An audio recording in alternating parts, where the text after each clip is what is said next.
Hoje nós vamos continuar o nosso resumo da obra de Ronald Dworkin, O Império da Lei. Hoje nós vamos resumir o capítulo 6, Integridade, capítulo 7, Integridade no Direito, capítulo 8, a Common Law, capítulo 9, Estatutos, capítulo 10, a Constituição, capítulo 11, Direito além do Direito.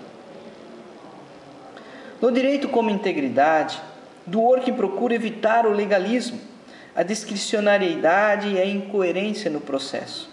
Para tanto, Dworkin estabelece dois princípios políticos de integridade. Um legislativo, pelo qual os legisladores procuram construir um conjunto de direitos moralmente coerentes. Outro é a ação de resolver uma disputa ou de julgar, que instrui o direito como corpo coerente a partir da integridade legislativa. Tais princípios evitariam estratégicas políticas para resolver casos momentâneos, sem uma compreensão integral do direito. Para Dworkin, o direito não é como um jogo de damas, pelo qual institui-se a jogada mais estratégica para o caso em questão. Dworkin faz uma crítica ao contrato social imaginário de Rawls. Segundo Dworkin, Rawls propõe tal contrato como um dispositivo para solucionar a melhor concepção de justiça em circunstâncias de uma teoria política utópica. Assim, sob certas condições de incerteza, todos escolheriam os princípios de justiça mais adequados. A teoria de Rawls para Dworkin falharia como argumento de legitimidade em uma sociedade construída historicamente ou para uma comunidade particular. Desta forma, mesmo reconhecendo um dever natural, este levaria a princípios abstratos, não construídos historicamente por uma comunidade real e legítima. Dworkin, ao contrário, falará de certas obrigações políticas ligadas a associações políticas como família, amigos e outras formas de associação mais locais e íntimas, impregnadas de obrigações. Não se trata de um dever natural, mas de associações construídas cujas obrigações são realizadas historicamente, favorecendo obrigações de fraternidade. Esta comunidade seria baseada no modelo de princípios, cujos membros deveriam aceitar que seus direitos e deveres não fossem esgotados por decisões políticas particulares que suas instituições haviam alcançado, mas basear-se-iam no esquema de princípios pelos quais as decisões são pressupostas e endossadas. Por conseguinte, não seria uma comunidade que trataria suas associações como meros fatores acidentais da história e da geografia, nem uma comunidade baseada pura e simplesmente em um livro de leis, pelo qual a única fonte de certeza seria a determinabilidade da lei estabelecida. Outro sim seria uma comunidade cujas responsabilidades seriam completamente pessoais. Todos os cidadãos respeitariam os princípios da equidade e justiça construídas politicamente pelos membros de sua comunidade. Ninguém ficaria à mercê de interesses individuais, ou seja, ninguém seria sacrificado em detrimento de uns poucos. Nas palavras de Dworkin, uma comunidade de princípios, fiel aos princípios, poderia clamar a autoridade de uma genuína comunidade associativa e assim clamar legitimidade moral, sendo suas decisões coletivas temas de obrigações morais e não de mero poder, em nome da fraternidade. Sobre esse prisma, Dworkin defende uma interpretação de nossa própria cultura política, não uma moralidade abstrata ou apenas política e atemporal. Na verdade, trata-se de construir uma decisão concreta, amparada na integridade do sistema jurídico como um todo, desde suas convenções jurídicas e seus precedentes até a atualidade contextual, extraindo princípios amplos que serão personificados pela comunidade, fundamentados nos princípios de justiça, equidade e do devido processo legal. A resposta correta é construída visa a integridade e a melhor resposta possível. O princípio de integridade no julgamento introduz os juízes a identificar os direitos legais e deveres no intento de criar um autor singular, a comunidade personificada, expressando uma concepção coerente da justiça e equidade. Essa concepção é construída dentro da prática legal da comunidade, visando a uma horizontalidade histórica, dando abertura para novas interpretações futuras. Tanto as decisões do passado como as novas interpretações futuras precisarão ser justificadas historicamente. Para melhor elucidar essa historicidade no processo, Dworkin traz o exemplo do romance em cadeia. Imagine que diferentes escritores têm a tarefa de elaborar um roteiro, sendo responsabilidade de cada um deles compor um capítulo. O romancista deve criar a melhor interpretação possível, como se fosse a obra de um único autor. Trata-se de uma comunidade e não trata-se de uma continuidade e não de um novo começo, prevalecendo a ideia de conjunto, objetivando um resultado integrado. Na interpretação desse material em cadeia, Dworkin pressupõe que devam existir 2 níveis de exigência. O primeiro referente à adequação e o segundo voltado para a interpretação.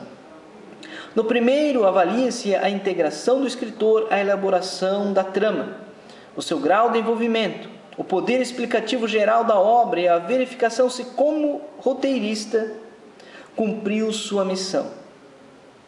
A segunda, no sentido mais amplo, demandará do roteirista a escolha da interpretação que melhor reflita a intenção do texto.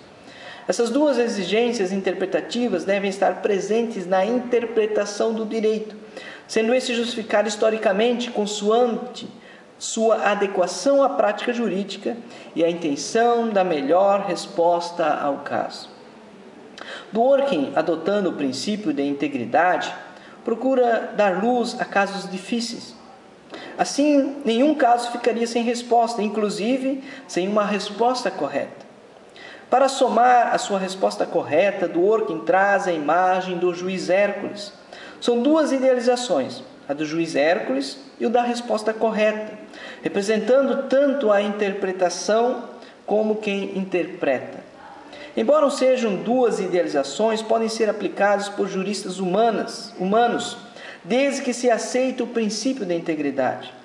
Portanto, o juiz Hércules é aquele que aceita o princípio da integridade, em considerando a justiça e a equidade na sua historicidade e contextualidade, aplicando a melhor resposta a cada caso. O princípio da integridade vai além do escopo da common law, ou seja, desprende-se da história passada, dos precedentes, para se ater à historicidade toda do processo. Desprende-se também do convencionalismo dos precedentes para se ater aos princípios gerais do todo de uma comunidade. Levar-se-ia em conta não somente a história dos precedentes, mas o caráter dinâmico da história de uma comunidade que passa a assumir princípios novos.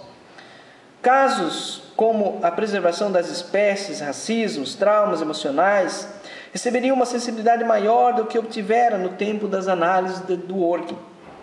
Hércules, ou jurista comum que aceita o princípio da integridade e suas imbricações, não despreza os precedentes e não descarta uma visão pragmática do presente, porém os considera à luz de uma justificação condizente com os princípios de justiça, equidade e do devido processo legal. Nas palavras de Dworkin, uma interpretação de sucesso não deve ser apenas encaixável, mas deve também justificar a prática que ela interpreta. Assim mesmo, o julgamento de Hércules deve passar pelo crivo da justificação. Portanto, a resposta correta é aquela que apresenta uma maior justificativa nos termos do direito como integridade. Hércules não adota a teoria do significado do falante, pelo qual juristas olham para a história legislativa quando um estatuto não é claro, buscando desvendar o estado mental dos juristas a fim de desvendar seus votos. Tal teoria volta-se para uma interpretação conversacional e não construtiva, tentando descobrir a intenção do estatuto para colocá-lo em prática. Dworkin apresenta Hermes, personagem que irá defender a teoria do significado do falante, cujos esforços para encontrar a intenção dos estatutos são equiparados aos de Hércules em sua defesa do direito como integridade. Ambos orbitam sobre a intenção, enquanto Hércules tem a intenção de propiciar a resposta correta mediante o princípio da integridade em uma perspectiva construtivista. Hermes tem a intenção de alcançar a resposta correta consoante a revelação do estado mental dos juristas. O que eles queriam falar? Segundo Dworkin, Hermes se deparará com uma série de incertezas, pois em torno da intenção do jurista gravita uma série de fatores como princípios políticos, morais, circunstâncias adversas que inviabilizam uma resposta correta. Para Dworkin, Hermes precisará se tornar Hércules, dando-se conta da necessidade de uma integridade construtiva do direito, saindo da tentativa reducionista de descobrir a real intenção por trás da letra. Dessa maneira, como Hércules, Hermes procurará justificar a história como um todo, não apenas seu final. Consequentemente, Hércules não interpreta somente o texto do estatuto, mas sua vida, o processo que começa antes de tornar direito e se estende para além daquele momento. Para Dworkin, a Constituição deve apresentar-se como construtiva, visando a integridade do direito. Portanto, a Constituição é fundacional do direito como integridade, garantindo a estabilidade da justiça como um direito e não como um cerne rígido e reducionista a estatutos interpretado à luz de ideologias próprias e inflexíveis. Sobre esse viés, poder-se-ia dizer que a Constituição é uma história viva, não presa a um historicismo, mas uma história que continua sendo escrita e interpretada. A Constituição apresenta-se como passiva e ativa no desenvolvimento de sua história, sendo que Hércules interpretaria cada estatuto com afinco de fazer a história a melhor possível. Aqui, Dworkin não pensa que a Constituição seja somente a melhor teoria da justiça abstrata. Guia-se, ao invés, para um sentido da Constituição como integridade, acreditando que ela é sensível, conjuntamente, à grande complexidade de virtudes políticas em torno da problemática vigente, que ela, em sua soberania, torna-se humilde frente à construtividade histórica. Segundo Dworkin, as três virtudes do direito, equidade, justiça e devido processo legal, muitas vezes entram em contradição entre si. Para resolver esse problema, Dworkin traz a ideia da integridade inclusiva, pela qual o juiz precisa levar em conta todos os componentes do direito como integridade. O juiz procurará fazer com que as três virtudes do direito possam trabalhar de forma inclusiva, reforçando a pureza da integridade. Dessa forma, o direito de hoje sempre apontará para o direito do amanhã, sempre irá além dele mesmo. O direito não será esgotado por qualquer catálogo de regras ou princípios que visem interesses próprios. O império do direito será mais atitude e não um território, poder ou processo. Será uma atitude interpretativa, autorreflexiva e protestante em caráter aos compromissos dos princípios assumidos, fazendo-os se concretizarem de forma criativa. A atitude do direito é construtiva, procurando na prática apontar o melhor caminho para o futuro, conservando a melhor fé com o passado. Por consequência, a atitude do direito é fraternal, revelando uma união na diversidade de opiniões e convicções. A integridade, inclusive, mantém a latência histórica, e a pureza da integridade faz com que o direito para nós seja para o povo que queremos e para a comunidade que queremos ter.